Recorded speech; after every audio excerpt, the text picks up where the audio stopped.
మా దగ్గర ఒక గులాబీ తోట ఉంది. ఇప్పటికీ 6 నెలలు అయింది. మేము 1 లీటరు నీటిలో 20 మిల్లీ లీటర్లు అభిమాన్ కలిపి మొక్క అడుగు భాగాములో పోశాము.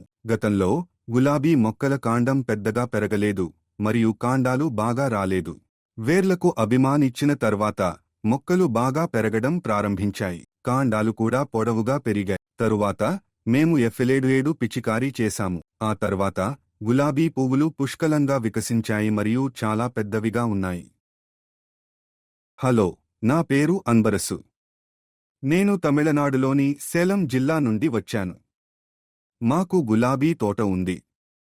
ఇప్పుడు 6 నెలలు అయ్యింది. మొదట్లో ఎటువంటి పెరుగుదల లేదు. అభిమాన్ ఇచ్చిన తర్వాత మంచి పెరుగుదల ఉంది. ఆ తర్వాత మేము ఆర్బిక్స్ ఇచ్చాము. దానిలో మంచి మార్పు వచ్చింది. మేము 1 లీటరు నీటిలో 20 మిల్లీ లీటర్లు అభిమాన్ కలిపి వేర్లపై పోశాము. అంతకుముందు గులాబీ మొక్కల కాండం పెద్దగా పెరగలేదు మరియు కాండాలు బాగా రాలేదు. అభిమాన్ను వేర్లకు ఇచ్చిన తర్వాత మొక్కలు బాగా పెరుగుతున్నాయి మరియు కాండం కూడా పొడవుగా పెరుగుతుంది. మేము పశువుల ఎరువును కూడా ఇచ్చాము. అభిమాన్ మరియు ఆర్బిక్స్లను 2 సార్లు ఇచ్చిన తర్వాత మేము ఎఫ్ఎలేడు ఇచ్చాము.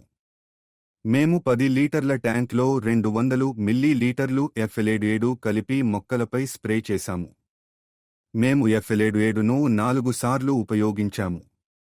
ఇప్పుడు గులాబీ పువ్వులు సమృద్ధిగా మరియు చాలా పెద్దవిగా వికసిస్తున్నాయి. మేము ఎపికేఎస్ ఆర్గానిక్స్ను ఆన్లైన్లో ఆర్డర్ చేసి కొనుగోలు చేశాము. అభిమాన్ ఇచ్చిన తర్వాత గులాబీ మొక్కలు పువ్వులు బాగా పెరుగుతున్నాయి. ధన్యవాదాలు.